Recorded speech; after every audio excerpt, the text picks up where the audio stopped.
திருச்செந்தூரிலே நம்முடைய முருகப்பெருமான் வீற்றிருக்கார் அல்லவா? அந்த திருச்செந்தூர் முருகப்பெருமானுடைய கடலில் உள்வாங்கி இருக்கிறது. அந்த கடல் உள்வாங்கி இருப்பதால் நிறைய மணல் திட்டுகள் அங்கங்கு இருக்கின்றது. அந்த மணல் திட்டுக்கு அடியிலே கிட்டத்தட்ட 1.5 அடி ஆழத்துக்குள்ளே வலம்புரி சங்குகள் அங்கங்கு கிடைக்கின்றது. ஆமாம், இப்போதான் அந்த வலம்புரி சங்கு எப்படி உருவாகிறது என்று எல்லோரும் இப்பொழுதுதான் அவர்களுக்கு கண்ணிலே எல்லோரும் பார்த்து பார்த்து ரசிக்கிறார். அந்த வலம்புரி சங்கு என்பது ஒரு இந்த பூச்சி தான், ஒரு பூச்சி வகை.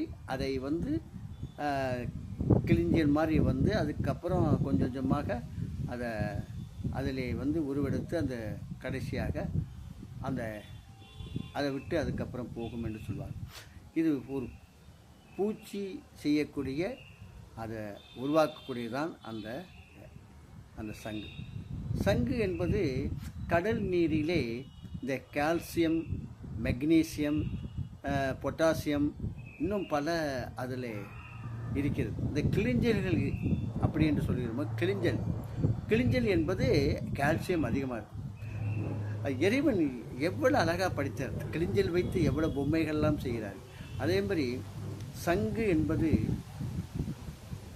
அறிவியல் முறைப்பை பார்த்தால் ஒரு பூச்சி அதனுடைய உருவாகி அதனுடைய வடிவமைப்பு தான் அது சங்காகிறது. ஆனால் நம்முடைய அனந்த சைனத்திலே எம்பெருமான் அந்த கடலிலே இருக்கிறார். அந்த சங்குகள், வலம்புரி சங்குகள் அந்த ஊறிக்கொண்டே இருக்குமாம் கடல் அலைகளில். அப்படி ஒரு வரலாற்றிலே நாம் எண்ணி பார்க்கும்போது இந்த சங்கெல்லாம் எதற்காக இப்படியெல்லாம் தோன்றியது? சங்குகள் எத்தனை வகைப்படும்? கிட்டத்தட்ட 1,20,000 சங்குகள் இருக்கின்றன. அதை நாம் அத்தனை சங்குகளும் நாம் பார்க்க முடியாது.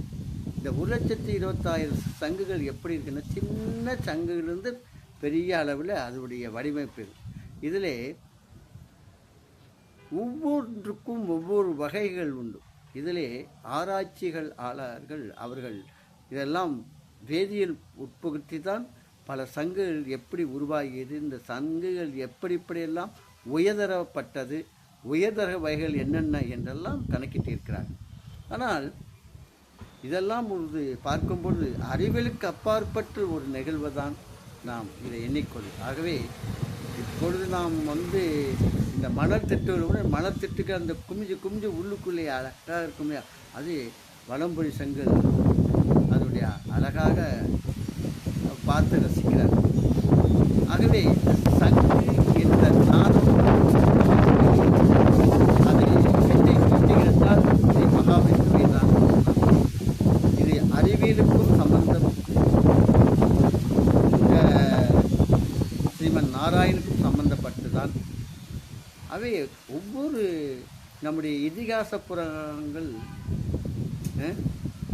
இது எவ்வளவு அழகாக நமக்கு ஒவ்வொன்றும் ஒவ்வொரு செயலை செய்து கொண்டுதான் இருக்கிறது. ஆகவே இதை பார்க்கும் பொழுது நாம் பரவசமாக பகவான் எங்கோ ரூபத்தில் ஒரு இருக்கின்றார் என்று. ஆனால் பாருங்களேன், மழை பெய்ய வேண்டிய நேரத்தில் மழை பெய்கின்றது, மழை பெய்யாத கோடை நேரத்தை விட மழை பெய்கின்றது. இப்பொழுது நாம் பேசிக்கொண்டிருக்கும் நேரம் காற்று அடிக்கின்றது, மழை இப்பொழுது பெய்து கொண்டு இருக்கிறது. வானிலை ஆராய்ச்சி சொன்னார்கள், இன்று 2-3 நாட்கள் மழைகள் அங்கங்கு மழை பெய்யும், மீனவர்கள்லாம் மீன்பிடிக்க கூட பலத்த காற்று ஏற்படும் என்று அது அவர்கள் அந்த சேட்டலைட் மூலமாக இவ்வளவு அழகாக கணக்கிட்டு இப்பொழுது பாருங்கள், இந்த காற்றானது மழை அந்த இரைச்சல் உங்களுக்கு தெரிகின்றது பார்த்தீங்களா? இதுக்கு கோடை வெயிலும் கோடை மழையும் கனமாக பெய்யும் என்று கூறுகிறார்கள். வெப்பத்தின் கடலுடைய வெப்பம் தாங்காமல் அதை ஆறாவி, அதாவது நீராவியாகி மேகம் குளிர்ந்து அது நமக்கு இந்த காற்றானது மழையாக பொழிகிறது. இதுதான் பௌதிக மாற்றம் ஏற்படுகிறது. இறைவன் எப்படி இந்த உலகத்தை படைத்திருக்கிறார் பாருங்கள். அதேதான் பாராட்ட வேண்டும். நாம் மனிதனாக இருந்தால் என்னத்தை நாம் இந்த காணொளி மூலமாக ஒரு போனை கண்டுபிடிக்கலாம், இல்லை செவ்வாய் கிரகத்தை அனுப்பலாம். ஆனால் அன்றாட பருவ காலங்களை கணக்கிட்டு அந்தந்த நேரங்களிலே நமக்கு ஜீவராசிகள் அனைத்திற்கும் நம்ம உயிர் கொடுக்கின்றார் என்றால் ஏதோ இறைசக்தி இருக்கிறது அல்லவா? வணக்க நேயர்களே, இன்று உங்களோட பகிர்ந்து கொள் கோபால். வணக்கம்.